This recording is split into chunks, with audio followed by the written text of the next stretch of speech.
अध्याय 406 यनी का फैसला। सेविंग प्राइवेट बेटी। चेन रुई को नहीं पता था कि उसकी प्यारी एथेना ने ज़ोला को लेकर उसकी सबसे बड़ी चिंता का अविश्वसनीय समाधान कर दिया है। वह इस समय हताश होकर सड़क पर चल रहा था। ये वाकई निराशाजनक था। जब वह पहले ओटाकू था तो उसे हमेशा उपन्यास के नायक से ईर्ष्या होती थी जिसकी 3-4 पत्नियां या यहाँ तक कि एक हरम भी था। हालांकि जब वह सचमुच उस दुनिया में पहुंचा जहां बहुविवाह की अनुमति थी और उसकी एक से ज्यादा प्रेमिकाएं थीं, तो उसे आदर्श और वास्तविकता के बीच के अंतर का एहसास हुआ। ये औरतें सिर्फ गुड़िया नहीं थीं जो सिर्फ उसकी शारीरिक ज़रूरतें पूरी करती थीं, बल्कि वे साथी थीं जो सच्चे आदमी थे। उन उपन्यासों के नायक को घर में होने वाले झगड़ों की कोई चिंता क्यों नहीं होती। ज़ोला का मामला तो बस एक ट्रिगर है। एथेना और किया के बीच आमतौर पर अच्छे रिश्ते होते हैं जो उनके डरपोक पति रोमन को ईर्ष्यालु बनाने के लिए काफ़ी हैं, लेकिन सबसे करीबी दोस्तों के बीच भी झगड़े होते हैं। एक बार झगड़ा हो जाए तो स्वाभाविक रूप से मैं ही उनके बीच शांति स्थापित करने वाला एकमात्र व्यक्ति हूँ। इसके अलावा अभी शिया और ज़ोला हैं और भविष्य में कोई और भी हो सकता है। ज़ोला असल में गलत नहीं है, मैं ही गलत हूँ। बस बात यह है कि पुरुष अतृप्त और लालची होते हैं। मैंने उन्हें निराश किया है। हाँ, मैं तो बस एक सामान्य ओटाकू हूँ। उपन्यासों के नायक जैसा आभामंडल और दबंग भाव मुझमें कैसे आ सकता है। लेकिन मैंने सचमुच उन्हें निराश किया। मैं उनमें से किसी के भी योग्य नहीं हूँ। चेन रुई कुछ देर तक अपराधबोध से सोचता रहा, तभी अचानक उसके दिल में एक अपशकुन कौंधा। पता चला कि वह अनजाने में ही एक सुनसान मोहल्ले में चला गया था और उसके पीछे एक व्यक्ति चुपचाप आ रहा था। उसके पास आते हुए कौशल से ही उसे लग रहा था कि इस व्यक्ति की शक्ति असाधारण है। जाति सुस्त शाही परिवार उत्परिवर्तित। व्यापक शक्ति मूल्यांकन B+A। शारीरिक बनावट B+A ताकत B+A आत्मा B+A चपलता B+A। विश्लेषण पवन विशेषताएं। बेल्फेगोर शाही परिवार। दानव सम्राट की प्रारंभिक अवस्था। उसकी गति दानव सम्राट की मध्यवर्ती अवस्था तक भी पहुंच गई है। ये आंकड़े कुछ जाने पहचाने लग रहे थे। तभी एक जानी पहचानी आवाज़ सुनाई दी, वित्त अधिकारी महोदय, मुझे माफ़ करना। अपने दोस्त की खातिर मुझे कुछ समय के लिए आपके साथ बुरा व्यवहार करना पड़ रहा है। चेन रुई का मन बदल गया। उसने हमलावर सेना का विरोध नहीं किया। निरोधक बल के कारण वह तुरंत हिलने डुलने में असमर्थ हो गया, फिर उसे अचानक तेजी से दूसरी जगह ले जाया गया। दरअसल जानबूझकर कमज़ोर की गई ये ताकत उसकी मौजूदा ताकत के सामने कुछ भी नहीं थी। जाहिर है दूसरे पक्ष को उसके बारे में अभी भी मानव शेरिफ के स्तर का ही ज्ञान था। थोड़ी देर बाद घूंघट और चोगा पहने एक महिला उसके सामने प्रकट हुई। मैं तुमसे बस कुछ सवाल पूछूंगी। अगर तुम सच सच जवाब दोगे तो मैं तुम्हें कभी नुकसान नहीं पहुंचाऊंगी। चालाकी मत करो, तुम इसकी कीमत नहीं चुका सकते। क्या तुम्हें मेरी बात पर यकीन दिलाने के लिए सबूत के तौर पर अपनी एक उंगली काटनी पड़ेगी? चेन रुई ने जल्दी से अपना सिर हिलाया। जानी पहचानी आवाज़ और जानकारी से वह इस घूंघट वाली औरत को पहचान गया और मन ही मन बुदबुदाया, अपनी गांड तो काटो, पहले मुझे मेरी पुनरुत्थान औषधि लौटाओ। लेकिन ये कहने के बाद कि जब तक वह उसे मारने का दृढ़ संकल्प नहीं करता, उसे चार्ल्स की पहचान उजागर नहीं करनी चाहिए, इसलिए वह इस शक्तिशाली व्यक्ति के सामने केवल कमजोर ही बन सकता है। पहला सवाल, क्या क्रोबेलिस, जो पिछले लॉर्ड्स युद्ध का राजधानी दूत था, किसी शक्तिशाली व्यक्ति द्वारा आपके घर में बंदी बना लिया गया है? चेन रुई को आखिरकार उस घूंघट वाली महिला का असली इरादा समझ आ गया जो उसे पकड़ रही थी और उसने मन ही मन सिर हिलाया। लगता है सुश्री बेटी उसके दिल में एक सच्ची दोस्त हैं। सुश्री एमरल्ड ड्रैगन का उसके लिए दुख व्यर्थ नहीं था। हाँ, हालांकि क्रोबेलिस मेरे घर में किसी खास ताकतवर द्वारा कैद नहीं की गई लगती, बल्कि वह मेरे घर में किसी खास ताकतवर को कैद कर देती है। मिस एमरल्ड ड्रैगन के आने के बाद से पगलियों ने बाहर घूमना बहुत कम कर दिया है। वह अक्सर आहें भरता रहता है। सुश्री यनी ने सीधे तौर पर उस हालांकि को नज़रअंदाज कर दिया जो मानव कहना चाहता था और पूछा, पावर हाउस का नाम क्या है?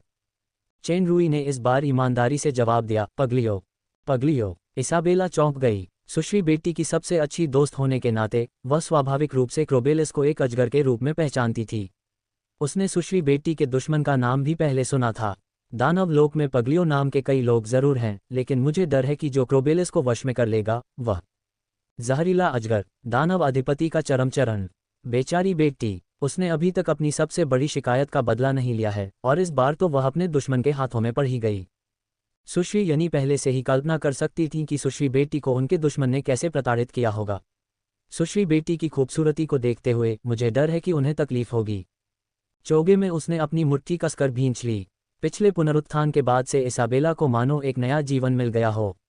वह अपने पिछले जीवन में कभी वापस नहीं लौटना चाहती थी, चाहे वह कितना भी वैभवशाली और समृद्ध क्यों न हो। उसके मन में बस एक ही इच्छा बची थी, अपने दुश्मन ब्रोक को मार डालना, जो पिछली बार संयोग से बच निकला था। शायद उसकी एक छोटी सी अतिरिक्त इच्छा भी थी, उस झूठे से फिर मिलना, चाहे उसके पास तथाकथित स्नो डालेट हो या न हो। डार्क मून आने का इसाबेला का शुरुआती इरादा क्रोबेलिस को बचाने के तरीके ढूंढना था और फिर ब्रोक से निपटने के लिए अपनी शक्ति का इस्तेमाल करना था। अब जब उसने पगलियों का नाम सुना तो वह अचानक दंग रह गई। मुझे उम्मीद नहीं थी कि क्रोबेलिस को पकड़ने वाला असल में इतना भयानक दुश्मन है। खैर, चूंकि मैं यहाँ आया हूँ, मुझे किसी तरह बेटी को बचाने की कोशिश करनी होगी।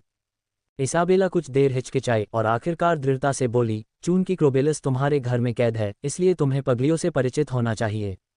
घर की स्थिति और पगलियों की आदतों और चरित्र के बारे में मुझे सब कुछ सच सच बताओ। मेरे पास सच और झूठ में फर्क करने का तरीका है। अगर तुमने झूठ बोलने की हिम्मत की तो मैं तुम्हारा एक हाथ तुरंत काट दूंगी। इसके तुरंत बाद मानव वित्तीय अधिकारी एकांत मोहल्ले से बाहर निकल आया तथा उसने एक घूंघट वाली महिला का हाथ पकड़ रखा था। कोई नहीं जानता था कि यह मानव वित्तीय अधिकारी जो हमेशा की तरह ही दिखता था। ओह, अधिक से अधिक एक नई महिला को फंसाया। वास्तव में नई हुकअप महिला द्वारा मजबूर किया गया था। नई हुकअप महिला को यह नहीं पता था कि वह वास्तव में मजबूर आदमी द्वारा धोखा दी गई थी। वह उस इंसान के साथ इसलिए गई क्योंकि उस इंसान ने कबूल किया था कि उसके घर में कई जादुई घेरे हैं जो समय समय पर बदलते रहते हैं, बाहरी लोग अंदर नहीं आ सकते। यह इसाबेला को मिली खुफिया जानकारी से मेल खाता था, इसलिए वह उस इंसान का इस्तेमाल करके घर में घुसना चाहती थी। फिर जब शराबी पगलियों नशे में धुत हो जाए तो वह बेचारी मिस बेटी को बचा लेगी। इसलिए रास्ते में राक्षसों की ईर्ष्या भरी निगाहों के बीच मानव वित्तीय अधिकारी और रहस्यमय सुंदरी स्नेहपूर्वक वित्तीय अधिकारियों और शेरिफ के निवास की ओर चल पड़े। दूसरी ओर एथेना रोको परिवार के मुद्दे को सुलझाने के बाद सुश्री फेरी ड्रैगन के साथ घर लौट आई थी। एथेना की मध्यस्थता की कोशिशों के बाद डेलिया ने आखिरकार जोला से हाथ मिलाकर सुलह कर ली। उसने 7 युआन का ऋण हार स्वीकार कर लिया और आत्मा बंधनों को सफलतापूर्वक अलग कर दिया। हालांकि डेलिया अभी भी थोड़ी ठंडी लग रही थी, जोला की ओर उसकी निगाहों में एक गर्मजोशी थी। रोमन की तो बात ही छोड़िए, उसने उनकी सबसे बड़ी समस्या सुलझा दी थी। संवेदनशील सुश्री फेरी ड्रैगन स्वाभाविक रूप से इसे महसूस कर सकती थी, इसलिए उन्हें और भी अधिक गर्व महसूस हुआ। सुश्री जोला अब भी अपने पुराने दुश्मन पगलियों के प्रति अमित्र थीं, लेकिन सुश्री काओ के प्रति उनका रवैया बदल गया था। मुख्य कारण ये था कि सुश्री बेटी चेन रुई की पत्नी नहीं थी और उन्होंने अपने पति की रक्षा करने में सराहनीय साहस दिखाया था। तभी डेलिया के ब्रेसलेट पर अचानक रोशनी चमकी। यह एक खास संचार ब्रेसलेट था जो डार्क डेमन द्वारा आयोजित एक विशेष सुविधा थी। उसने प्राप्त संदेश को देखा और गुस्से से भर गई। उस इश्कबाज नेता ने वास्तव में इस समय एक नई महिला के साथ संबंध बना लिया। इस खबर की घोषणा से आंगन में अचानक हलचल मच गई। ईर्ष्यालु और घमंडी भतीजा भी अपने चाचा को गिराने का नारा लगा रहा था। इसके तुरंत बाद सुश्री यनी, जो मानव वित्तीय अधिकारी को पकड़े हुए थी, अंततः जादुई घेरों से भरे इस घर में घुस गई। साफ साफ कहें तो वह सामने के दरवाजे से खुलेआम चुपके से घुस आई, क्योंकि इस घर में पीछे का दरवाजा भी नहीं था। हालांकि दरवाजे पर कोई पहरा नहीं था, इसलिए इसे दुश्मन के घर में घुसने की कामयाब कोशिश नहीं माना जा सकता था। सुश्री यनी ने बंधक को सावधानीपूर्वक घर के अंदर ले लिया। बंधक के मार्गदर्शन में वह सुश्री क्रोबेलिस के सबसे ज्यादा आने जाने वाले स्थान पर पहुंच गईं। इसमें कोई संदेह नहीं कि उन्होंने दूर से उस चौड़े प्रांगण में लोगों के एक समूह को देखा होगा। सुश्री यनी, जो अपनी सांसें रोके हुए थीं, ने एक नज़र में अपनी सबसे अच्छी दोस्त बेटी को देखा। लेकिन उन्हें ये देखकर हैरानी हुई कि बेटी उस लड़के को, जिसका नाम पगलियो बताया जा रहा है, बड़ी आत्मीयता से पकड़े हुए थी। ऐसा लग रहा था कि वह लड़का कुछ बात कर रहा है और बेटी उसे डांट रही है। वह सचमुच उदास होकर अपना सिर नीचे कर लेता है, कुछ भी कहने की हिम्मत नहीं जुटा पाता।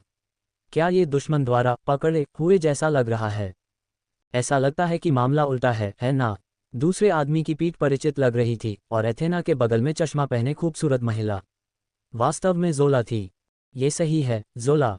पगलियो। दानव लोक में एक ही नाम वाले बहुत से लोग थे। इसाबेला ने शुरू में ज्यादा सोचा नहीं, लेकिन अब जब ये नाम एक साथ जुड़े तो उसे अचानक समझ आ गया। पता चला कि क्रोबेलिस असल में किसी और दुश्मन के कब्जे में है, और उससे भी ज्यादा खतरनाक परी ड्रैगन जोला। दरअसल पगलियो ने बस धीमी आवाज में कहा था कि चैन रुई को ऐसा नहीं होना चाहिए, लेकिन उसने सुश्री एमरल्ड ड्रैगन और सुश्री फेरी ड्रैगन के नेतृत्व वाली महिला समूह की घेराबंदी कर ली।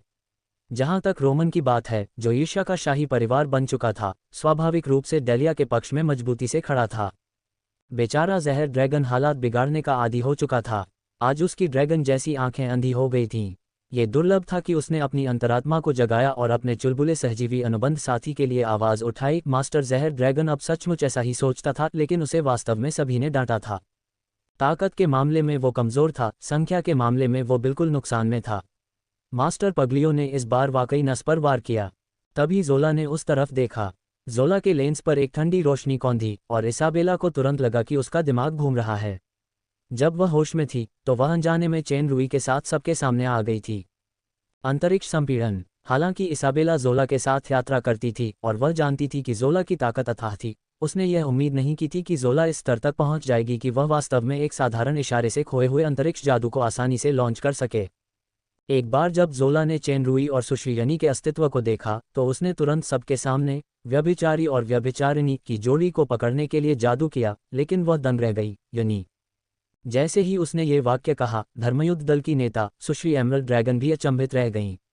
क्रोबेलस ने उनकी ओर एक दो बार देखा और भावुक होकर कहा, यनी। इसाबेला को बहुत पहले ही पता चल गया था कि स्थिति अलग है, इसलिए उसने तुरंत घूंघट हटा दिया। क्रोबेलस के चेहरे का भाव तुरंत ही सदमे से आश्चर्य में बदल गया। उसने इसाबेला को गले लगाया और खुशी से चिल्लाए। जैसे ही चेन रुई की नज़र एथेना और जोला पर पड़ी, जो एक दूसरे का हाथ पकड़े हुए थीं, वह हक्का बक्का रह गया, लेकिन उसकी आंखें चमक उठी। पता चला कि मुझमें भी नायक का प्रभामंडल है। क्या मेरी दबंगई का असर हो रहा है? बगल में खड़ा रोमन भी दंग रह गया। उसने अचानक कहा, आंटी, आंटी, हे दानव देवता, ये सच में आंटी है। वो कमीना नेता क्या सच में चाहता है कि मैं, मास्टर रोमन, उसे अंकल कहूं? इस बेईमान भतीजे को देखकर इसाबेला भी दंग रह गई। तुम यहाँ क्यों हो? आखिर क्या हो रहा है? डेलिया भी स्तब्ध थी, वह पूछने से खुद को नहीं रोक सकी। चेन रुई ने मासूमियत से कंधे उचकाए, कुछ नहीं, बस सब यहाँ हैं। ये कुछ भी नहीं है, ये तो बस एक और औरत है जो मुझे मिल गई। Throwing kisses. शेरिफ और वित्तीय अधिकारी के आवास में एक नया बगीचा बनाया गया था।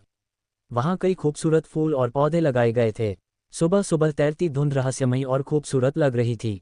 हालांकि ये बगीचा दिखावे के लिए नहीं था, बल्कि इसे बनाने में सुश्री परी ड्रैगन ने बहुत मेहनत की थी। बगीचे में लगे जटिल और पेचीदा ड्रैगन शिलालेख ने ही उस्ताद स्तर के पगलियों को भी कायल कर दिया था। बाकी जादुई मंडलियों और प्राचीन रूनों की तो बात ही छोड़ दीजिए। ये बगीचा एक अंतरिक्ष संयोजक मार्ग था जो डार्क मून से सीधे इंद्रधनुष घाटी से जुड़ सकता था।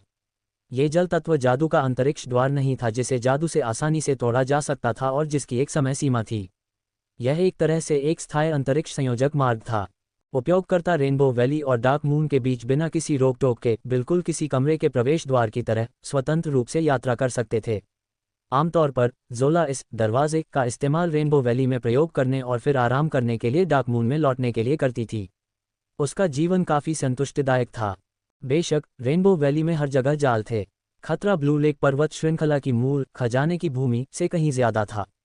चेन रुई के अलावा जो आसानी से वहां पहुंच सकता था, एथेना भी जोला के साथ केवल 2 बार ही वहां गई थी।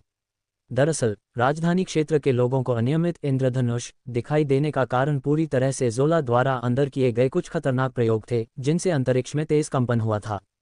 हालांकि नीलामी नज़दीक थी, चेन रुई अपने व्यस्त कार्यक्रम के बीच जोला के साथ प्राचीन रूनों पर शोध करने के लिए रेनबो वैली जाते थे। बेशक कभी कभी वह कुछ खास प्राचीन रूनों पर भी शोध करते थे। उदाहरण के लिए, अब प्राचीन रून अनुसंधान प्रयोगशाला में समय समय पर रोमांचक आवाज़ें आती रहती थीं। ये आवाज़ें उस भावुक पुरुष और महिला की थीं जो सेब का एक निवाला खाने के बाद और कुछ पाने की चाहत में थे। बिल्कुल नहीं, मुझे छोड़ दो, ये सुश्री परी ड्रैगन ही थी जिन्होंने वास्तव में दया की भीख मांगी थी। वहाँ टूट जाएगा। एक जादुई महिला शिक्षक ने अपने लोली प्रशिक्षु द्वारा प्रदान किए गए एक विशेष उपन्यास से एक पंक्ति उधार ली। उद्धरण चिन्ह ... उद्धरण चिन्ह। अनगिनत ध्वनि प्रभावों को छोड़कर कुछ देर तक बेसुरी का राह जारी रहने के बाद वह लगातार चीखों वाली ऊंची आवाज में बदल गई। अचानक पूरा शोध कक्ष फिर से शांत हो गया। हालांकि यह अभी खत्म नहीं हुआ था। महिला, ठीक है, अब मैं ऊपर हूँ। पुरुष, पसीना कोल्ड स्वेट। महिला, अरे मैंने अभी बहुत मेहनत की है और जो चश्मा आप चाहते हैं उसे पहन भी लिया है, आपको कुछ आवाज़ तो निकालनी ही होगी। पुरुष, हम। महिला, क्या एलिस की किताब में यह नहीं लिखा था कि पुरुष संतुष्ट होने पर कराहेंगे? यार, मुझे गंदे उपन्यासों से नफरत है। महिला, दिखावा मत करो। अगर तुम मुझे सहज महसूस कराओ तो मैं एथेना के साथ तुम्हारे साथ चलने पर विचार कर सकती हूँ। हम, मुझे एथेना को जीतना ही होगा। पुरुष, यामेते, वेरी। ड्रैगन का शरीर अभी भी काफी मजबूत था। कई प्रयासों के बाद जोला ने पूरी ऊर्जा से शोध में खुद को समर्पित कर दिया, जबकि मानव ने अपनी कमर को सहारा दिया और दयनीय रूप धारण करके डार्क मून पर लौट आया। दरअसल उस घटिया दोहरी ट्रेनिंग ने बहुत बड़ी भूमिका निभाई थी। जोला और चेन रुई दोनों को इस जोशीले संभोग से बहुत फायदा हुआ। हालांकि जोला मजबूत होती जा रही थी, चाहे वह ड्रैगन पर सवार शूरवीर हो या ड्रैगन शूरवीर पर सवार हो, ये सब आनंददायक और कष्टदायक कड़ी मेहनत थी। बगीचे से बाहर निकलते हुए चेन रुई ये देखकर हैरान रह गया कि पगलियो भी उसकी कमर को सहारा दे रहा था और वह थका हुआ लग रहा था। उसके चेहरे पर काले घेरे भी थे, मानो उसने ज्यादा काम कर लिया हो। कोई आश्चर्य नहीं कि मैंने पिछले 2 दिनों में पगलियो या सुश्री क्रोबेलिस को नहीं देखा। क्या वे दोनों ड्रैगन एग मैन्युफैक्चरिंग में व्यस्त हैं? लेकिन क्या वे ज्यादा समर्पित नहीं हैं? ऐसा लग रहा है जैसे वह मर रहा है। पगलियो ने चेन रुई को देखा और रुंधे गले से पूछा, अरे, अब आपको प्राचीन रूनों का विशेषज्ञ माना जाता है। क्या आपको इस बकवास मुहर को हटाने के लिए वास्तव में बिना आराम के 2 दिन और रात की आवश्यकता है? हो, 2 दिन और 2 रातें बिना आराम के? चेन रुई हक्का बक्का रह गया। आखिरकार उसे समझ आ गया कि जहरीले अजगर के ये 2 काले घेरे कहाँ से आए थे। अरे, क्या वह बहुत शक्तिशाली नहीं है? वैसे सील हटाओ। चेन रुई और एथेना के प्रयासों की बदौलत सुश्री जोला ने आखिरकार पगलियो को माफ कर दिया और उसे प्राचीन रून मुहर हटाने में मदद करने का वादा किया। हालांकि यह मुहर बेहद जटिल थी। हालांकि सुश्री फेरी ड्रैगन के पास सभी पत्थर की पटियाएं थीं, फिर भी वह कम समय में मुहर नहीं हटा सकीं। औरतें बहुत प्रतिशोधी होती हैं, इसलिए मास्टर पॉइजन ड्रैगन को समय समय पर कुछ अप्रत्याशित तरजीही व्यवहार मिलता रहता था। क्या ऐसा हो सकता है कि चेन रुई की जानकारी के अनुसार सील तोड़ने के लिए वास्तव में इतने भयावह लगातार संभोग की जरूरत नहीं थी? उसने पहले ही पुष्टि कर दी थी कि बेचारा मास्टर जहर ड्रैगन इस बार फिर से मूर्ख बना दिया गया था। यानी 2 दिन और 2 रात लगातार सेक्स। आम लोग इसे कैसे बर्दाश्त कर सकते हैं? मुझे याद है कि ऐसे कामोत्तेजक रून होते हैं। लगता है ये 10 युआन से भी ज्यादा की कोई उच्च स्तरीय चीज है, चेन रुई ने स्पष्टता से कहा। खैर, तुम्हारे शरीर पर लगी रून मुहर का आधे से ज्यादा हिस्सा उतर गया है। लगे रहो, जोला पर भरोसा करो। ओह, मेरा भरोसा करो। हाँ, मुझे अभी भी एक जरूरी काम है, मुझे वित्तीय अधिकारी के दफ्तर जाना है। मास्टर पॉइजन ड्रैगन की संदिग्ध निगाहों के नीचे चेन रुई की कमर में अब दर्द नहीं रहा, न ही उसके पैरों में दर्द। उसका शरीर और उसकी भूख पहले से कहीं ज्यादा अच्छी हो गई थी। वह तुरंत भाग गया। नेता। दरवाजे पर पहुंचने से पहले ही डेलिया की आवाज सुनाई दी। डेलिया ने 2 रिपोर्ट सौंपी। यह एक फंडिंग आवेदन रिपोर्ट है। मुझे डार्क डायमंड की गतिविधियों के लिए पहली खेप के रूप में 10 लाख काले क्रिस्टल सिक्कों के लिए आवेदन करना है। दूसरी रिपोर्ट शहर के सुधार के बारे में है। इसाबेला के अनुसार शहर के कई स्थानों, जिनमें केंद्रीय चौक और अखाड़ा भी शामिल है, को तदनुसार रूपांतरित करने की आवश्यकता है। हत्याओं, दंगों और अन्य घटनाओं को रोकने के लिए निगरानी सुविधाएं बढ़ाई जानी चाहिए। चेन रुई ने सिर हिलाया, सब कुछ आप पर निर्भर है। डेलिया ने भौहें चढ़ाईं। नेताजी, चूंकि आपने मुझे इस काम का जिम्मा सौंपा है, इसलिए हमें प्रक्रियाओं का पालन करना होगा और औपचारिक रूप से काम करना होगा। आप वित्तीय अधिकारी हैं, कृपया पहले इस आवेदन रिपोर्ट को मंजूरी दें। चेन रुई जानता था कि डेलिया अपने काम को अंजाम देने में एक सावधान व्यक्ति थी, इसलिए उसने तुरंत रिपोर्ट ली, जादुई अंगूठी के साथ एक विशेष मुहर लगाई और सुधार रिपोर्ट को स्वीकार कर लिया। ठीक है, मैं इस सुधार रिपोर्ट को महल में ले जाऊंगा और राजकुमारी रॉयल हाइनेस को दिखाऊंगा। आखिरी हास्यपूर्ण सेविंग बेटी ऑपरेशन के बाद चेन रुई ने आखिरकार सभी को घटनाक्रम समझा दिया। इसाबेला को आखिरकार क्रोबेलिस और पैग्लियो के बीच के असली रिश्ते का पता चल गया, साथ ही क्रोबेलिस के डार्क मून के सामने आत्मसमर्पण करने की वजह भी। इसाबेला की मृत्यु से पहले वह ओब्सीडियन के गुप्त विभाग को नियंत्रित करती थी। वह मुख्य रूप से खुफिया जानकारी और हत्या के लिए जिम्मेदार थी, इसलिए वह इस क्षेत्र में बेहद कुशल थी। स्वाभाविक रूप से इस बार वह इसे हाथ से नहीं जाने देगी। इसाबेला को भी समझ आ गया था कि उसने कई राज खोज निकाले हैं। दूसरा पक्ष उसे आसानी से जाने नहीं देगा। क्रोबेलिस और चेन रुई ने उसे मनाने की पूरी कोशिश की, लेकिन आखिरकार वह रुकने और डार्क डायमंड का काम संभालने के लिए राजी हो गई। डेलिया ने उसकी डिप्टी बनने के लिए पद छोड़ने की पहल की। जहां तक बदला लेने की बात है तो कोई चिंता की बात नहीं थी, क्योंकि यहां कोई भी ब्रोक को जाने नहीं देगा। ये बताना जरूरी है कि क्रोबेलिस और इसाबेला को यह नहीं पता था कि इसाबेला जिस मानव वित्तीय अधिकारी को अपने साथ रखती है, वह झूठा चार्ल्स है। चेन रुई के निर्देशों के तहत दूसरे अंदरूनी लोगों ने भी अपना मुंह बंद रखा। बेशक चेन रुई को अपने कंजूस भतीजे की सबसे ज्यादा परवाह थी। वह उसे लंबे समय से धमका रहा था और रिश्वत दे रहा था। चूंकि इसाबेला ने उस समय डार्क मून के खिलाफ राजधानी के कई बेईमान प्रतिबंधों की योजना बनाई थी, इसलिए शिया और इसाबेला के बीच संबंध हमेशा से बहुत खराब रहे थे। हालांकि जैसा कि इसाबेला ने उम्मीद की थी, जब शिया को पता चला कि इसाबेला को डार्क डेमन की जिम्मेदारी के लिए भर्ती किया गया है, तो उसने न केवल अतीत की परवाह नहीं की, बल्कि इसके बदले में उसे कई इनाम भी मिले। जैसा कि कहावत है, कभी कभी आपका दुश्मन आपको सबसे बेहतर जानता है। केवल इसी बात से ये देखा जा सकता है कि इसाबेला वास्तव में डार्क डेमन के लिए सर्वश्रेष्ठ उम्मीदवार थी। चेन रूई द्वारा आवेदन रिपोर्ट को मंजूरी देने के बाद डेलिया ने कुछ हिचकिचाहट के बाद कहा, नेता, क्या आप और इसाबेला वास्तव में स्पष्ट हैं? अगर अभी कोई आधिकारिक काम था, तो यह वाक्य पूरी तरह से निजी गपशप था। चेन रूई ने जल्दी से सिर हिलाया, हम पूरी तरह से साफ हैं। क्या तुम्हें अब वह बाहर अकेली नहीं दिख रही? ज्यादा मत सोचो, रोमन के बड़बोलेपन पर ध्यान रखना। ये बात कभी जाहिर मत करना। रोमन अब इसाबेला के हत्थे चढ़ गया था और उसे स्काउट और हत्यारे के रूप में प्रशिक्षित किया जा रहा था। शायद अपनी आंटी की पहचान या ट्रेवेंटे की भूमिगत गुफा में मिले प्रशिक्षण की वजह से ये लड़का मिस यनी के सामने तो बहुत ईमानदार लग रहा था, लेकिन उसे बात का खुलासा करने में ज्यादा डर लग रहा था। एक बार जब इसाबेला को चार्ल्स की पहचान पता चल गई, और उस समय दोनों की अस्पष्टता के कारण शायद मुश्किलें खड़ी हो गईं। अब जबकि उसका नाजुक हरम आखिरकार स्थिर हो गया था, तो शायद किसी भी उथल पुथल में किसी प्लेबॉय के खून की बलि देनी पड़ेगी। चिंता मत करो नेताजी, उस आदमी की हिम्मत नहीं होगी। डेलिया के चेहरे पर आत्मविश्वास भरी मुस्कान देखकर चेन रूई को राहत मिली और उसने मन ही मन मास्टर रोमन के लिए शोक मनाया। लगता है डेलिया जिंदगी भर उसे नियंत्रित रखेगी। मुझे डर है कि जंगल का उसका सपना सचमुच इसी पेड़ के नीचे लटक जाएगा। जब वह घर से निकलकर सड़क पर आया तो उसने देखा कि किया छोटी लोली के साथ चली आ रही है। भाई चेन रूई। जब छोटी लोली ने चेन रूई को देखा तो वह खुशी से उछल पड़ी, क्या मैं आज सुंदर हूँ? छोटी लोली ने गोल कॉलर वाली कैंडी रंग की ड्रेस पहनी हुई थी। उसमें एक खूबसूरत लाल धनुष भी था। वह बेहद खूबसूरत और प्यारी लग रही थी। उसने उस लड़के को लगभग अंधा कर दिया था जिसकी असली उम्र एक चाचा थी। पिछले जन्म को भी ध्यान में रखते हुए वह वास्तव में एक चाचा था। एलिस हर दिन खूबसूरत होती है।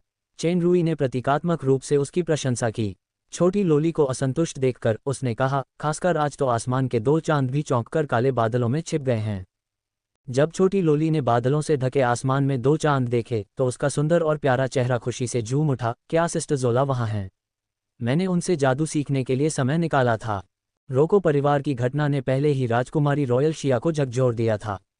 कुलपति मोटेन ने कई परिवारों के साथ मिलकर दोषी होने के बावजूद शिया के सामने सबसे पहले शिकायत दर्ज कराई। उसके बगल में बैठे सर वित्तीय अधिकारी ने केवल एक वाक्य कहा, सुश्री साइमन, जिनके साथ आपके बेटे ने छेड़छाड़ की थी, डार्क मून की अतिथि सुश्री क्रोबेलिस की बहन हैं। मोटेन और कई परिवार के मुखिया हक्के बक्के रह गए। क्रोबेलिस कौन है? पूर्व राजधानी दूत, राजधानी के उच्च पदस्थ दरबारी सलाहकार और एक दानव अधिपति। डार्क मून पैलेस के वर्तमान सर्वोच्च अतिथि। उस समय लॉर्ड्स के युद्ध के दौरान कहा जाता था कि क्रोबेलिस ने कोई कदम नहीं उठाया, बल्कि वह बड़ी धार्मिकता से डार्क मून के पक्ष में खड़ी रही। अन्यथा दानव अधिपति की शक्ति के साथ लॉर्ड्स के युद्ध का परिणाम बिल्कुल अलग होता। ऐसी भी अफवाहें थीं कि ब्लू लावा सेना का सफाया अकेले क्रोबेलिस ने ही किया था। मोटेन का बेटा ड्रू पहले से ही कुख्यात था। इस बार तो उसने इतना दुस्साहस और अंधापन दिखाया कि उसने दानव अधिपति की बहन के साथ छेड़छाड़ की।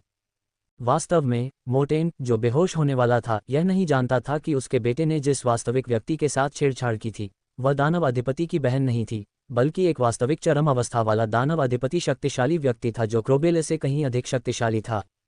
चेन रूई ने इस मौके का फायदा उठाते हुए मोटेन और उसके बेटे के पिछले सारे बुरे कामों का जिक्र किया और फिर कहा कि अब डार्क मून के विकास का एक अहम दौर है, इसलिए इन दुष्टों को डार्क मून की अच्छी छवि को नुकसान पहुंचाने की इजाज़त नहीं दी जानी चाहिए। उन्होंने सुझाव दिया कि शिया को उन्हें कड़ी सजा देनी चाहिए।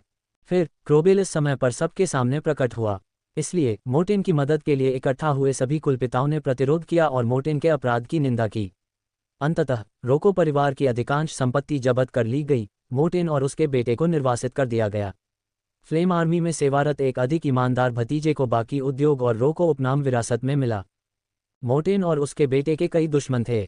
अब चूंकि वे अपनी प्रतिष्ठा खो चुके थे, इसलिए कहा जाता है कि शहर से बाहर निकाले जाने के कुछ ही समय बाद उन्हें मार दिया गया। सभी निवासियों ने तालियां बजाईं और खुशी मनाई।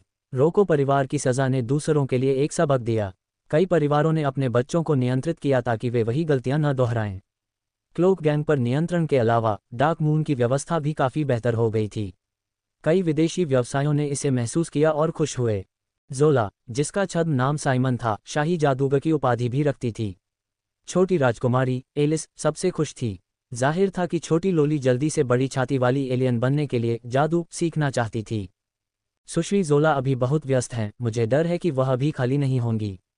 एलिस को दोपहर में आना चाहिए। छोटी लोली थोड़ी निराश हुई। ओह! बगल में बैठी छोटी नौकरानी ने शांति से कहा, लगता है सुश्री ज़ोला हर सुबह बहुत व्यस्त रहती हैं। इसमें खट्टी गंध आती है। यह सही है। चेन रूई को अपने दिल में दोषी महसूस हुआ और उसने जल्दी से जवाब दिया, मुझे राजकुमारी रॉयल हाइनेस को एक महत्वपूर्ण रिपोर्ट देने के लिए महल जाना है, इसलिए मैं पहले जाऊंगा। वैसे लगता है अब महल भी अच्छी जगह नहीं रहा। पिछली बार छुपाए जाने के दुष्परिणामों को ध्यान में रखते हुए चेन रूई ने 3 दिन पहले ज़ोला के साथ अपने रिश्ते के बारे में राजकुमारी शिया को साफ साफ बता दिया। जब शिया को पता चला कि ज़ोला असल में इसी आदमी की औरत है तो उसका चेहरा अचानक उदास हो गया। फिर जब उसने सुना कि ज़ोला की शक्ति दानव अधिपति के चरम पर है तो वह चौंक गई और चेन रूई से गहराई से बोली, कड़ी मेहनत के लिए शुक्रिया। चेन रूई इस शाही महारानी के शब्दों के अर्थ को लेकर बहुत स्पष्ट थे।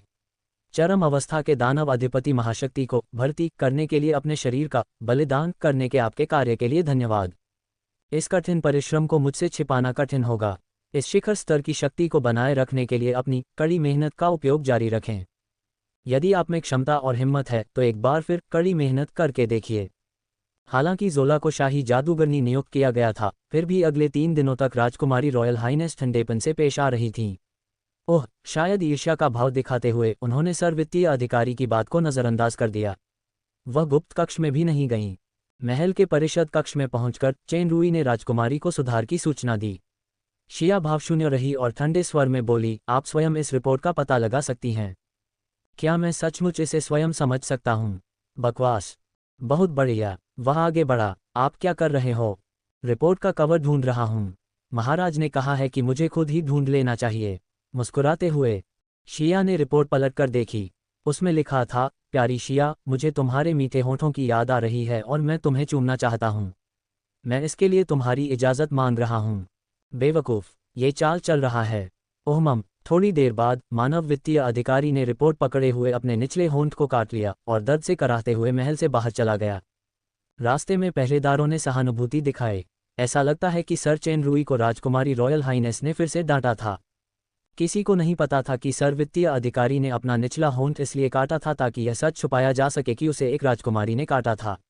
राजकुमारी ने शर्म के मारे उसे इतनी जोर से काटा कि उसके होंठ से खून बहने लगा।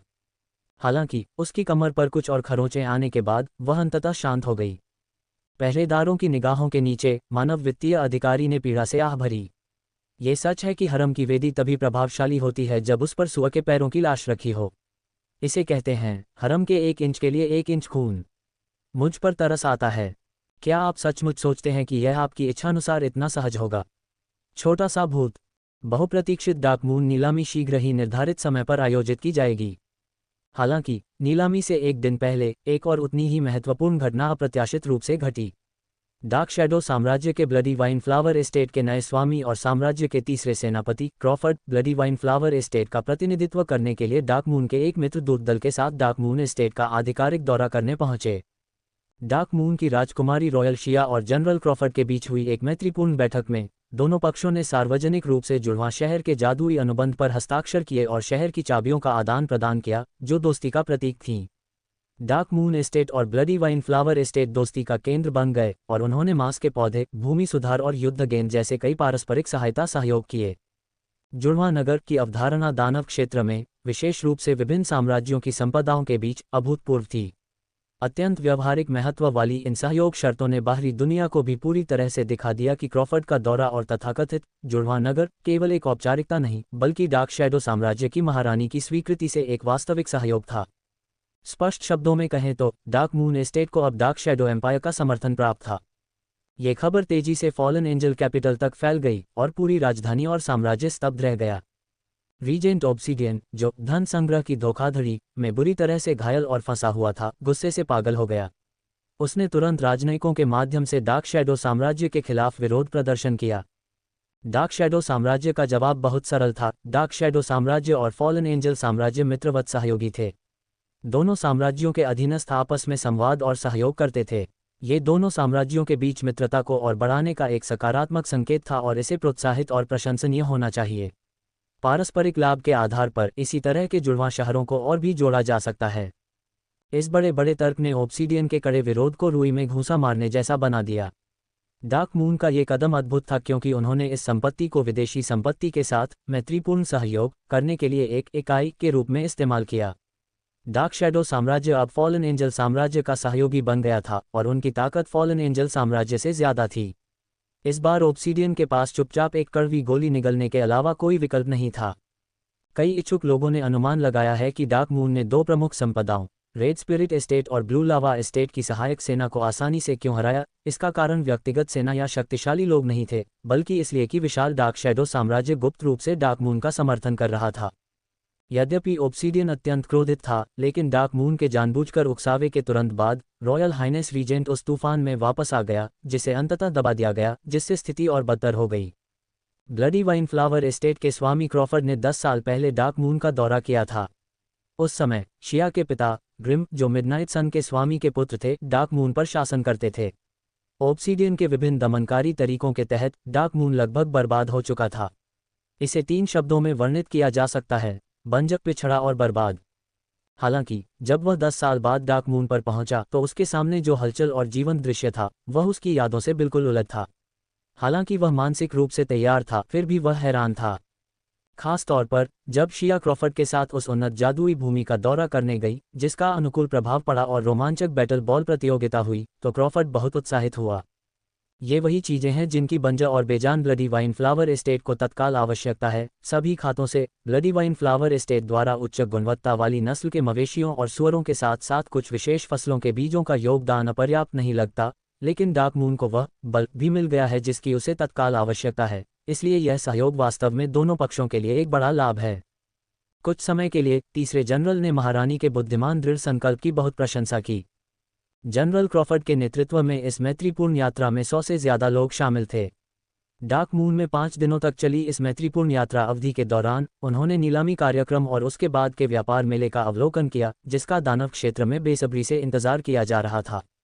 ब्लडी वाइन फ्लावर एस्टेट के साथ जुड़वां शहर के निर्माण ने डार्क मून का आत्मविश्वास बढ़ा दिया था।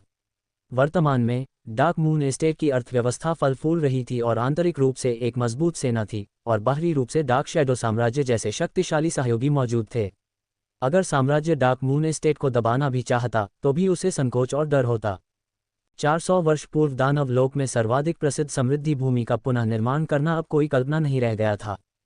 ब्लडी वाइन फ्लावर एस्टेट के स्वामी के आगमन की खुशखबरी का लाभ उठाते हुए नीलामी अभूतपूर्व भव्यता के साथ शुरू हुई।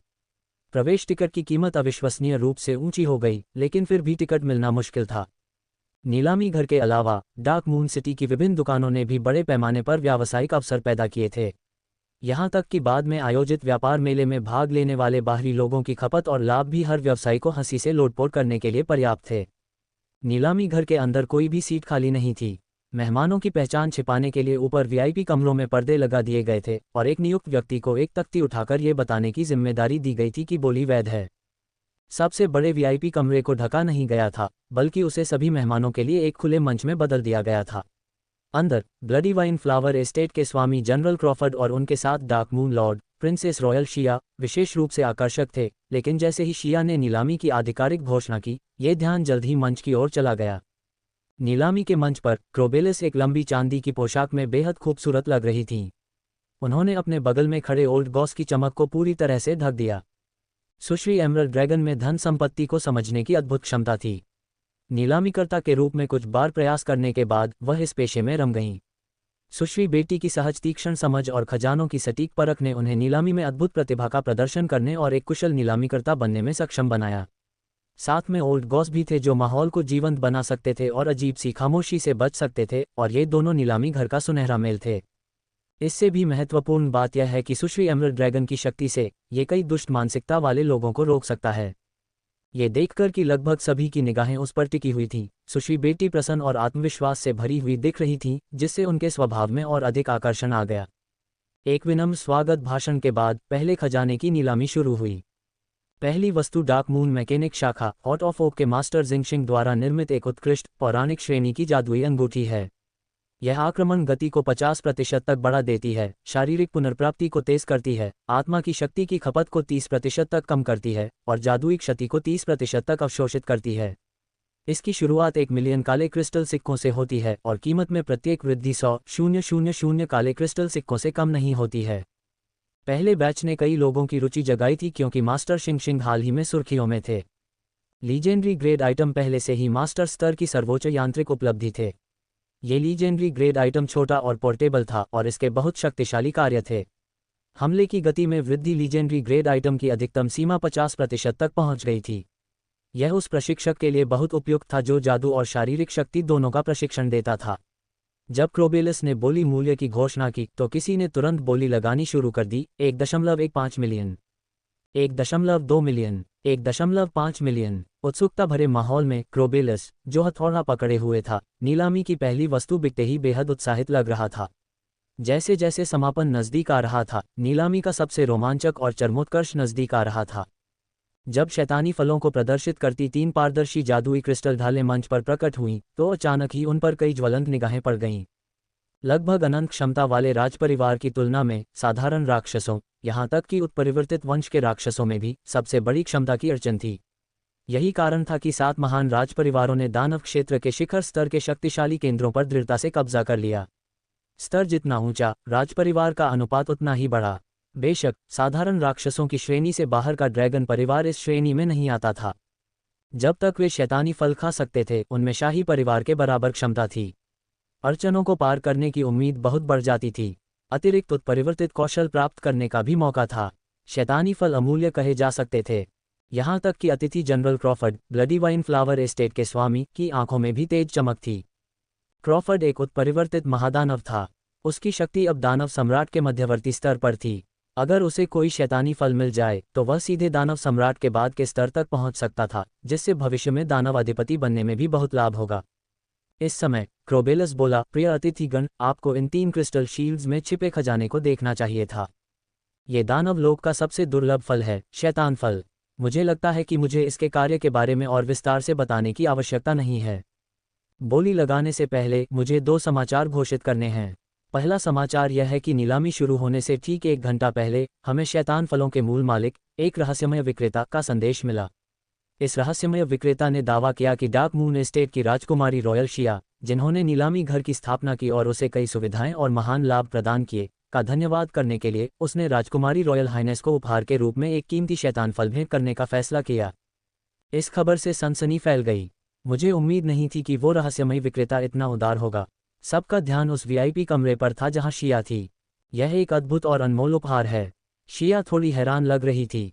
एक पल की खामोशी के बाद वह खड़ी हुई और उसकी ठंडी आवाज़ नीलामी घर में गूंज उठी, विक्रेता की दयालुता के लिए बहुत बहुत धन्यवाद। डार्क मून नीलामी घर सभी विक्रेताओं को और अधिक सुविधा प्रदान करेगा। अब मैं अपनी निजी हैसियत से ये शैतानी फल अतिथि जनरल क्रॉफर्ड को भेंट करूंगी। मुझे आशा है कि वे मित्रता का यह उपहार स्वीकार करेंगे। क्रॉफर्ड को इसकी बिल्कुल भी उम्मीद नहीं थी, इसलिए वह हैरान और खुश हुआ।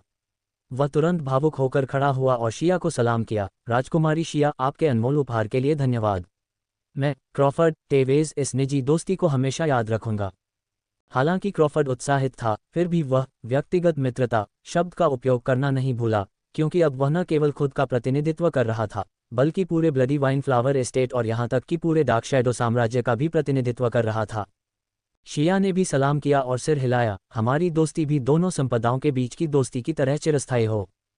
क्रॉफर्ड ने सोचा और कहा, मेरा इकलौता बेटा मोनरो अब ब्लडी वाइन फ्लावर एस्टेट में है। उसे बैटल बॉल बहुत पसंद है। वह हमेशा से बैटल बॉल के जन्मस्थान डार्क मून में आकर सीखना चाहता था। मुझे उम्मीद है कि प्रिंसेस रॉयल हाइनेस मेरे इस निजी अनुरोध को पूरा करने का वादा करेंगी। दरअसल दोनों प्रमुख संपदाओं के बीच सहयोग में एक शर्त ये थी कि डार्क मून संपदा ब्लडी वाइन फ्लावर संपदा में बैटल बॉल प्रशिक्षण के लिए किसी को भेजेगी। क्रॉफर्ड का अनुरोध बेमानी लग रहा था, लेकिन कई लोग ब्लडी वाइन फ्लावर संपदा के स्वामी और डार्क शैडो साम्राज्य के तीसरे सेनापति को समझते थे। ये संपदा सहयोग के बाहर एक तरह की निजी दोस्ती का प्रतीक था और इससे क्रॉफर्ड का शिया के प्रति व्यक्तिगत समर्थन भी झलकता था। इस प्रकार का व्यक्तिगत समर्थन किसी महत्वपूर्ण क्षण में अप्रत्याशित भूमिका निभा सकता है। शिया की आंखें चमक उठीं। सर मोनरो का डार्क मून पर हार्दिक स्वागत होगा। इस अंतराल के कारण नीलामी मंच पर शैतान फलों की संख्या घटकर 2 रह गई।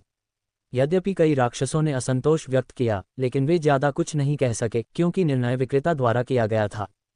शुरुआत में तो मांग पहले से ही आपूर्ति से अधिक थी, लेकिन अब जब केवल 2 शैतान फल बचे थे तो सभी की निगाहें और अधिक तीव्र हो गईं। अगर उन्हें पता होता कि चेनरुई वास्तव में शैतान फल की कटाई कर सकता है तो वे उसे फाड़ देते। क्रोबेलिस की आवाज़ सुनाई दी। दूसरी खबर यह है कि इन 2 शैतान फलों का आधार मूल्य 1 मिलियन काले क्रिस्टल सिक्के हैं। सब लोग भड़क गए। आखिरी वस्तु का आधार मूल्य इतना कम। हालांकि क्रोबेलिस के शब्द अभी खत्म नहीं हुए थे। कीमत में हर बढ़ोतरी 500,000 काले क्रिस्टल सिक्कों से कम नहीं है।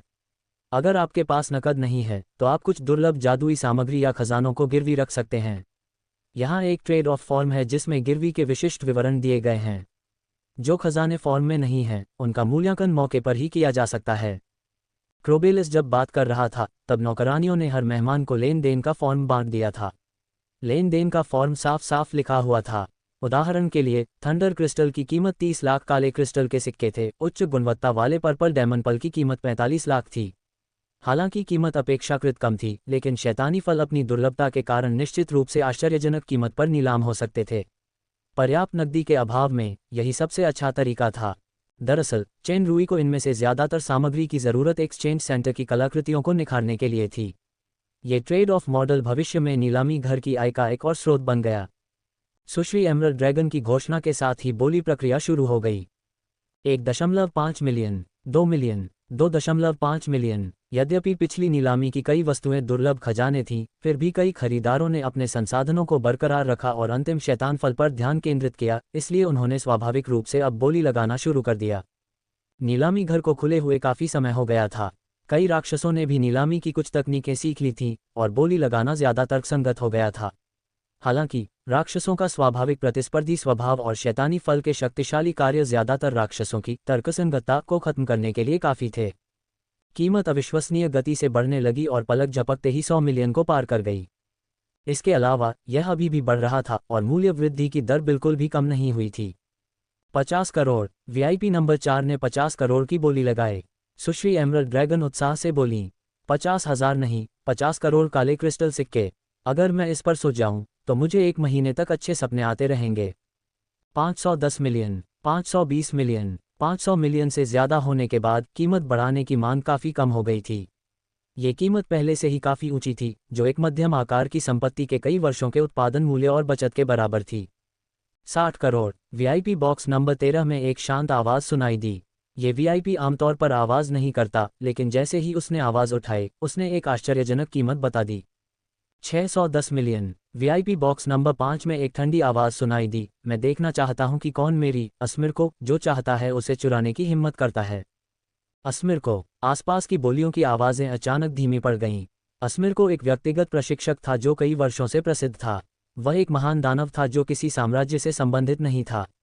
कहा जाता है कि वह 10 साल पहले दानव सम्राट के चरम स्तर पर पहुंच गया था। वह शैतान फल की शक्ति से दानव अधिपति के राज्य की एक झलक पाने के बारे में सोच रहा होगा। 650 मिलियन। बॉक्स नंबर 13 में बैठा वीआईपी अभी भी कीमत बढ़ा रहा था और उसकी आवाज़ शांत थी, मानो उसे अस्मिरको से कोई परेशानी ही नहीं थी। वीआईपी बॉक्स नंबर 5 में अस्मिरको ने प्रतियोगी का पर्दा खोला। किसी को समझ नहीं आ रहा था कि वह गुस्से में वहां से जाना चाहता है या अपने प्रतियोगी को और रोकना चाहता है। हालांकि इसी समय अचानक एक बदलाव आया। नीलामी मंच पर क्रोबेलिस और ओल्ड गॉस की ओर हवा में से कई चमकदार विनाशकारी प्रकाश किरणें उड़ीं।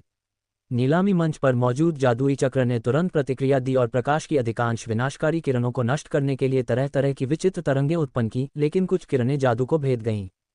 अकेले इस कदम से यह अनुमान लगाया जा सकता है कि हमलावर की शक्ति दानव अधिपति स्तर तक पहुंच गई थी। क्रोबेलिस की भौहों के बीच एक हरा निशान चमक उठा, जबकि ओल्ड गॉस अनजाने में वापस उड़कर एक सुरक्षित जगह पर उतरा। जैसे ही उसके हाथ में एक हल्की हरी रोशनी दिखाई दी, विनाशकारी प्रकाश तरंगें उस रोशनी से आकर्षित होकर उसके हाथ की ओर इकट्ठी होती प्रतीत हुईं। आधी दूरी पर हरी रोशनी ने इसे पूरी तरह से हल कर दिया। हालांकि जैसे ही क्रोबेलिस ने हमले का जवाब दिया, आग में लिपटी एक आकृति बिजली की तरह नीलामी मंच की ओर उड़ी। प्रकाश तरंग द्वारा नष्ट हुई जादुई शक्ति वापस लौट पाती उससे पहले ही वह ज्वाला की भयानक और प्रज्वलित शक्ति से वाष्पित हो गई। पलक झपकते ही वह आकृति जादू तोड़कर मंच पर प्रकट हो गई। उसने शैतानी फलों के चारों ओर लिपटी 2 क्रिस्टल ढालों को पकड़ने के लिए हाथ बढ़ाया।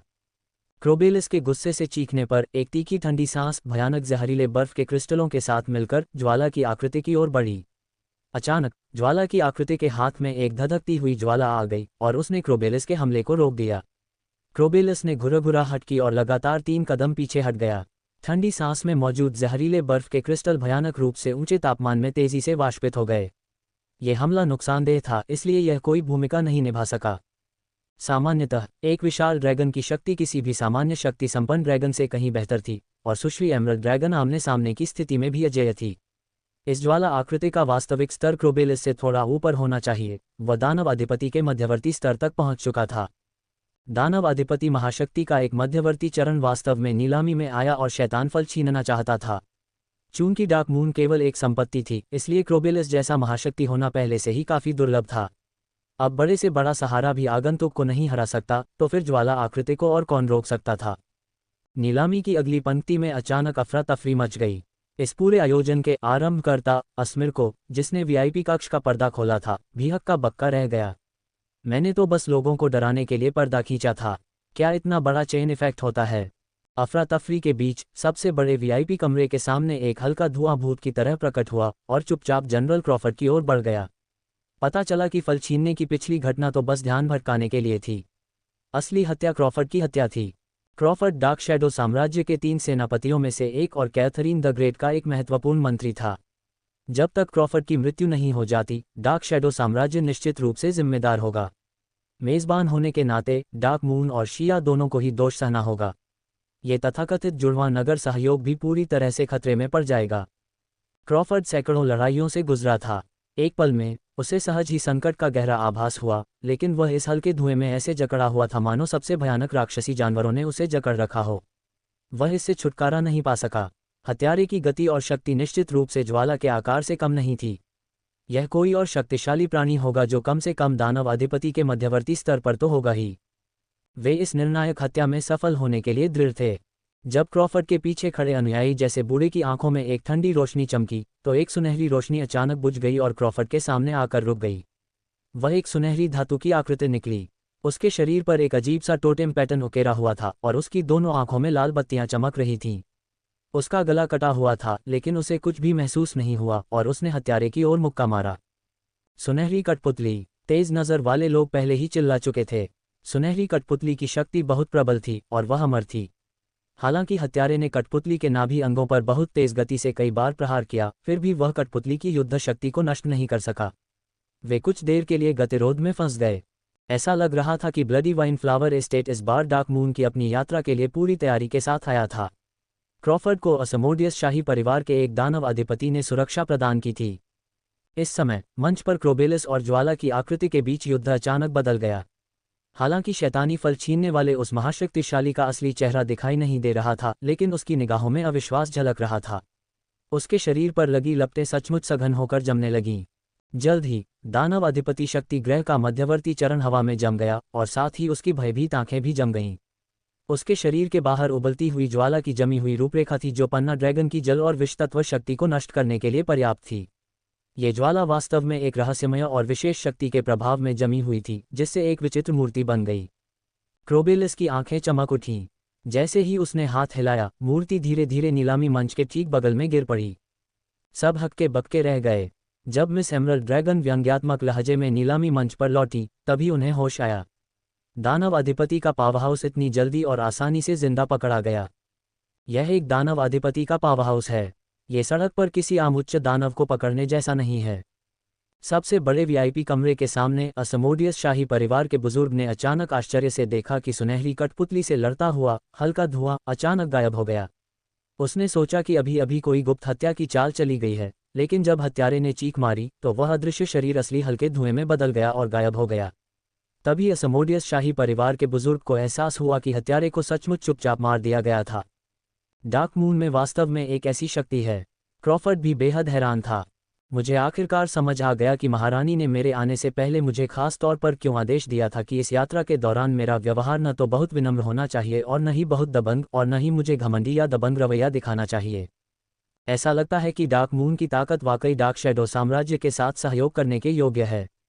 शायद ये राजकुमारी रॉयल हाइनेस भविष्य में और भी बेहतर हो जाए।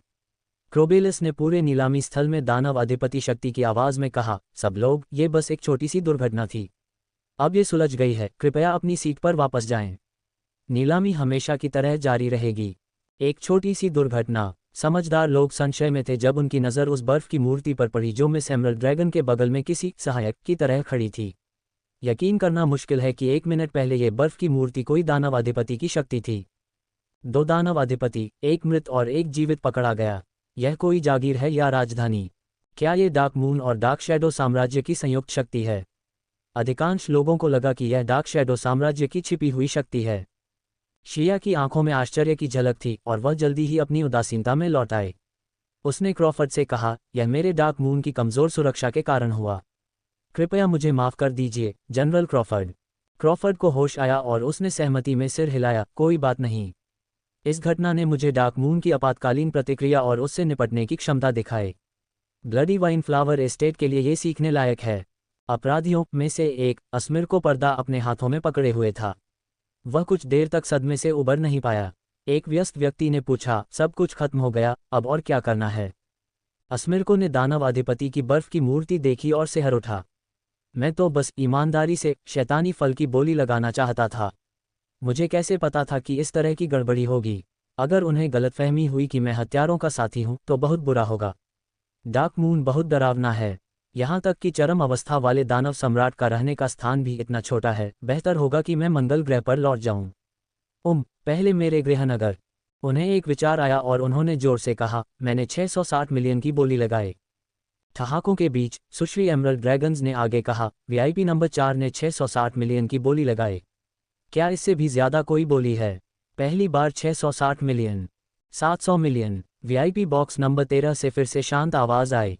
इस बार अस्मिरको की हिम्मत नहीं हुई कि वह बेकाबू हो जाए। उसने ईमानदारी से पर्दा छोड़ते हुए बुदबुदाया, तुम तो कमाल हो। और किसकी हिम्मत थी कि डार्क मून पर हत्यारे भेज सके? ऑब्सीडियन के पास अब ताकत नहीं थी, लेकिन ब्लडफॉल की सेना असग्लोर भी बंदी बना ली गई थी। अभी अभी कई दानव अधिपतियों की लड़ाइयों के बाद अगली नीलामी की बोली अभी भी बहुत तेज थी, लेकिन माहौल बहुत अच्छा था। सुश्री एमरल्ड ड्रैगन के बगल में बर्फ की मूर्ति की मदद से वीआईपी बॉक्स नंबर 4 में अस्मिरको जैसा निर्दयी कोई भी आकर्षक दोस्त अब नजर नहीं आ रहा था। इसमें कोई संदेह नहीं कि पहला प्रभाव सबसे उपयोगी था। अंत में नीलामी सफलतापूर्वक संपन्न हुई। दोनों शैतानी फल क्रमशः 70 करोड़ और 77 करोड़ की ऊंची कीमतों पर बिके। इनमें से दूसरे फल की नकद राशि 57 करोड़ थी और बदले में कई दुर्लभ सामग्रियां भी थीं। दरअसल डार्क मून ने इन 2 शैतानी फलों की नीलामी से ही 20 करोड़ से ज्यादा काले क्रिस्टल सिक्के कमाए। यह असल में 10 करोड़ सोने की रोजाना की कमाई थी। इतनी भारी आमदनी किसी भी रियासत को ईर्ष्यालु बनाने के लिए काफ़ी थी, लेकिन वे तो बस ईर्ष्यालु ही थे। मजबूत आर्थिक और सैन्य शक्ति, दुर्जय शक्ति और डार्क शैडो साम्राज्य का मजबूत समर्थन।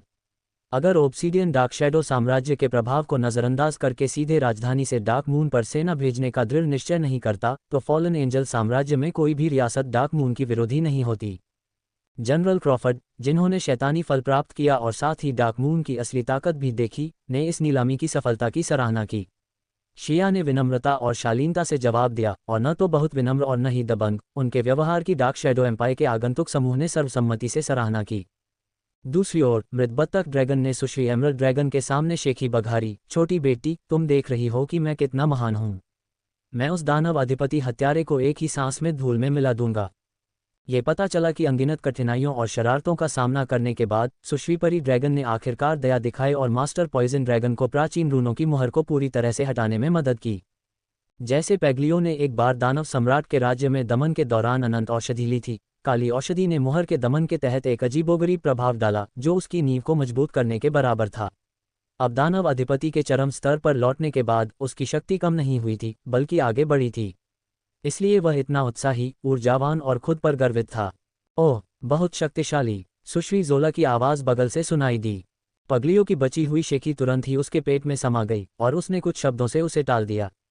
जोला द्वारा सील हटाए जाने के असहनीय दिनों में मास्टर पॉइजन ड्रैगन, जिसे बुरी तरह प्रताड़ित किया गया था, ने एक से ज्यादा बार चुपके से कसम खाई थी, जब मेरी शक्ति वापस आ जाएगी तो मुझे भी अपना पसंदीदा अपना सबसे घिनौना गुप्त हमला करना होगा। मुझे इस पागल औरत को बुरी तरह पीटना होगा। हालांकि जब उसने सचमुच अपनी शक्ति वापस पा ली तो पगलियों को सुश्री परी ड्रैगन की भयानक शक्ति का और भी ज्यादा एहसास हुआ, खासकर जब उसे अचानक पता चला कि जोला सचमुच युद्ध में प्राचीन रूनों के रहस्य का इस्तेमाल कर सकती है। धिक्कार है, ये तो ईश्वर की भाषा है। कहीं ऐसा तो नहीं कि यह पागल औरत दानव अधिपति के चरम स्तर पर पहुंच गई हो, अर्धदेव स्तर में प्रवेश करने की दहलीज पर। इस तरह यह मेरे लिए और भी ज्यादा परेशानी भरा होगा। ज़ोला की भयानक शक्ति को महसूस करने के बाद मास्टर पॉइजन ड्रैगन की मूल बदला लेने की योजना आधिकारिक तौर पर समाप्त हो गई थी। उस समय के अपने कुकर्मों के अलावा सुश्री परी ड्रैगन को देखकर उसने अवचेतन रूप से अपना सिर नीचे कर लिया।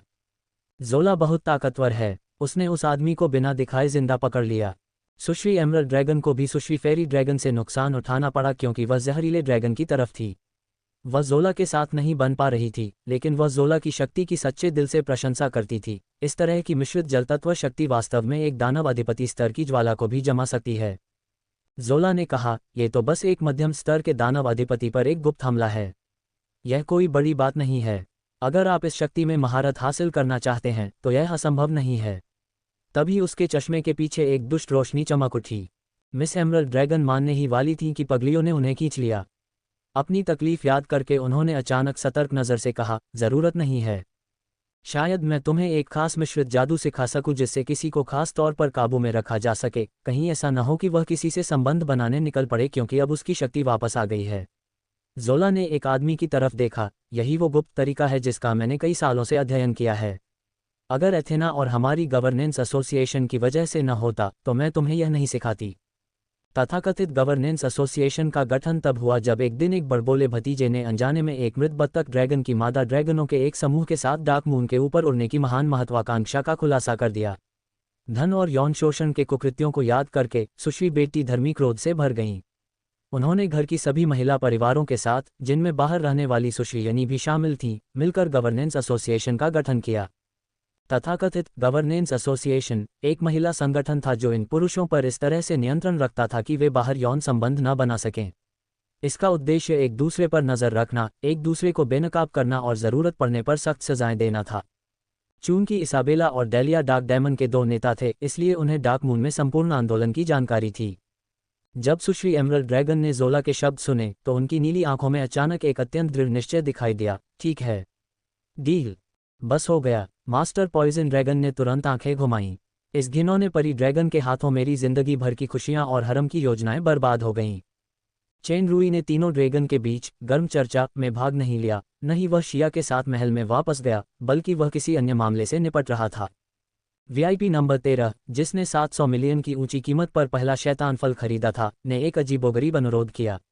वह नीलामी घर के प्रभारी व्यक्ति यानी वित्तीय अधिकारी चेन रूई से मिलना चाहता था।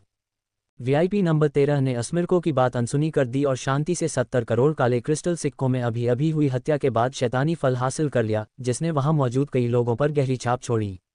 अब जब यह वीआईपी नीलामी घर के प्रभारी व्यक्ति से मिलना चाहता था तो चेन रूई उत्सुकता से खुद को रोक नहीं पाया। वीआईपी नंबर 13 ने अपना चेहरा नहीं छिपाया। वह एक नौजवान था जिसके चेहरे की बनावट सुंदर और स्वभाव विनम्र था। उसके पीछे दो लोग थे, एक दुबला पतला बूढ़ा और बेजान था, जबकि दूसरा दुबला पतला लंबा और चौकोर चेहरे वाला था। उसकी आंखों में ठंडी सांसों की एक झलक थी। क्या ये वही है? चेन रूई थोड़ा हैरान हुआ। यह आदमी खूनी साम्राज्य का युवा राजकुमार टेरिस था, मैमोन, जो दानव साम्राज्य के सर्वोच्च शक्तिशाली रायजेन द ग्रेट का सबसे छोटा बेटा था। टेरिस ने एक बार मास्टर जिंगशिंग को ब्लडी एम्पायर में मैकेनिक एसोसिएशन का उपाध्यक्ष बनने के लिए राजी किया था। चेन रूई, जो अगुइले के वेश में था, भी वहां मौजूद था। टेरिस की व्यापक शक्ति महान दानव राजा की चरम अवस्था थी। इस युवा राजकुमार को दुनिया में एक असाधारण प्रतिभा कहा जा सकता है। वह सैन्य, बौद्धिक, राजनीतिक और व्यापार में निपुण था। इसके अलावा वह उदार और विनम्र स्वभाव का था, इसलिए खूनी साम्राज्य में उसकी उत्कृष्ट प्रतिष्ठा थी। हालांकि चेन रूई ने मास्टर स्काई से सुना कि युवा राजकुमार भले ही अफवाहों जितना दयालु न हो, लेकिन दानव लोक में, खासकर उस पेचीदा शाही परिवार में, बिना साधनों के जीवित रहना मुश्किल था। टेरिस आज जितनी प्रसिद्धि और लोकप्रियता हासिल कर सकता था, अपनी अद्भुत बुद्धि के साथ वह निश्चित रूप से कोई साधारण व्यक्ति नहीं था। चेन रूई ने पिछली बार भी उस दुबले पतले बूढ़े आदमी को देखा था। वह मैमोन राजघराने से था, जिसकी ताकत दानव सम्राट की चरम अवस्था थी। चेन रूई उस दुबले पतले और लंबे आदमी की ओर तुरंत आकर्षित हो गया, जिससे वह पहले कभी नहीं मिला था। जाति, क्रोध शाही परिवार, व्यापक शक्ति मूल्यांकन A+S, शारीरिक बनावट AS, शक्ति A+S, आत्मा B जोड़ A, चपलता AS, विश्लेषण अग्निगुण। यह आदमी, जो ऊपरी तौर पर दानव सम्राट के चरम स्तर पर है, उसे शुरुआती दौर का दानव अधिपति महाशक्तिशाली होना चाहिए। उसकी कुल शक्ति एस है, लेकिन उसकी शक्ति एस तक पहुंच गई है। वह शुद्ध शक्ति प्रशिक्षक प्रतीत होता है। हालांकि टेरिस में दानव अधिपति स्तर की संवेदन क्षमता नहीं थी, फिर भी वह अवलोकन में उत्कृष्ट था। चेन रूई एक पल के लिए ही हैरान हुआ, लेकिन टेरिस ने उसे पकड़ लिया। टेरिस ने उत्सुकता से पूछा, ये प्रसिद्ध सर चेन रूई हैं, है ना? क्या आप मुझे जानते हैं? चेन रूई जानता था कि टेरिस बहुत बुद्धिमान है, इसलिए उसने उस समय इनकार नहीं किया।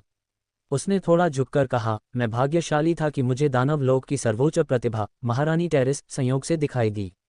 मुझे आज भी अच्छी तरह याद है, इसलिए जब महारानी टेरिस सचमुच मेरी आंखों के सामने प्रकट हुई तो मुझे लगा कि मैंने गलत देखा है। सर चेन रूई ज़रूरत से ज़्यादा विनम्र हो रहे हैं।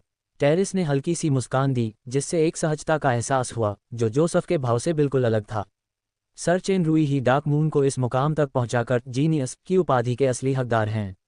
वैसे मैंने ब्लडी एम्पायर में अपने पिता को डार्क मून की व्यावसायिक प्रणाली सीखने और उसके अनुरूप सुधार करने के लिए पहले ही पत्र लिख दिया है। सर के अथक प्रयासों की नकल करने के लिए कृपया मुझे माफ़ करें। तुम्हें भी पता है कि यह साहित्यिक चोरी है। तुमने अपने पिता को तो लिख ही दिया है, अब माफ़ी मांगना क्या बेमानी है? किसी ने मन ही मन व्यथित होकर बुदबुदाया, मानो वह भूल ही गया हो कि वह भी साहित्यिक चोरी कर रहा है। इस बारे में सोचें, जब टेरिस उस समय डार्क मून में आया था तो उसका एक लक्ष्य संभवतः मास्टर जिंगशिंग की भर्ती के अलावा डार्क मून की कुछ प्रणालियों या सुविधाओं का निरीक्षण करना और पायरी करना था। खैर, जैसे जैसे डार्क मून की प्रतिष्ठा बढ़ती जा रही थी, दानव क्षेत्र में कई जगहों पर इन नई चीज़ों के पायरेटेड संस्करण, जैसे नाइट मार्केट और हॉटपॉट्स, दिखने लगे थे।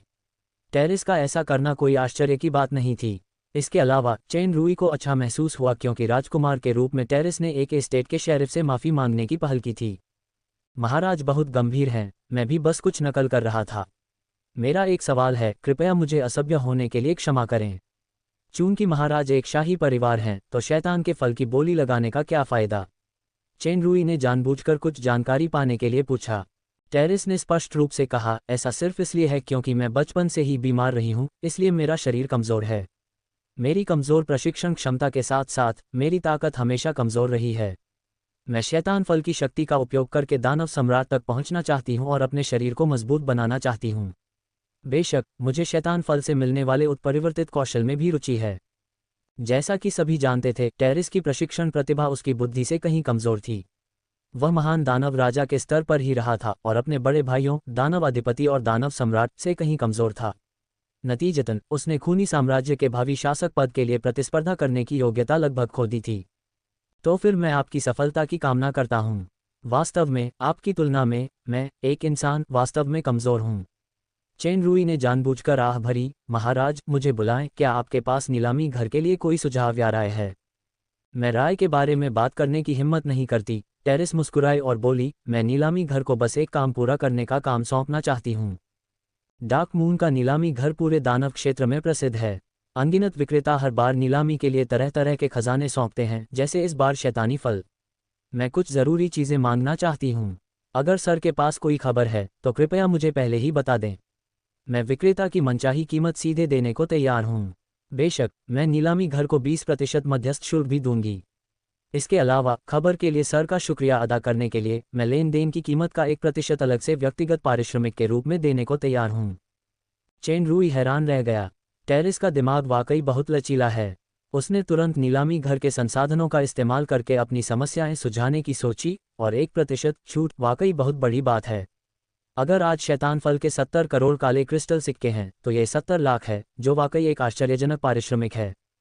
चेन रूई ने तुरंत सोचा, और वह खुश लग रहा था। टेरिस ने ये देखा, फिर कहा, मेरी बस एक शर्त है, गोपनीयता। ये बिल्कुल भी कोई समस्या नहीं है। दरअसल गोपनीयता ही नीलामी घर का हर ग्राहक से किया जाने वाला सबसे बुनियादी वादा है। चेन रूई ने बिना सोचे समझे सिर हिलाकर सहमति जताई। टेरिस ने दुबले पतले बूढ़े आदमी की तरफ देखा। बूढ़े ने एक सूची निकाली और चेन रूई को दे दी। चेन रूई ने उस पर नज़र डाली। उसमें बहुत सारी चीज़ें थीं, जिनमें से ज़्यादातर दुर्लभ थीं। उनमें से एक चीज़ ने उसका ध्यान खींचा। क्षेत्र राजा फल ऑरोरा फ्रॉस्ट में निर्मित सार था। ये फल एक प्रकार का क्षेत्र जैसा भ्रम पैदा कर सकता था, जिससे सेवन के बाद आध्यात्मिक छाप मिलती थी। यदि इसे उपयोगकर्ता द्वारा अवशोषित कर लिया जाता तो ये दानव सम्राट या दानव सम्राट के करीबी प्रशिक्षकों को क्षेत्र की शक्ति का एहसास करने और उसे गहरा करने में मदद करता।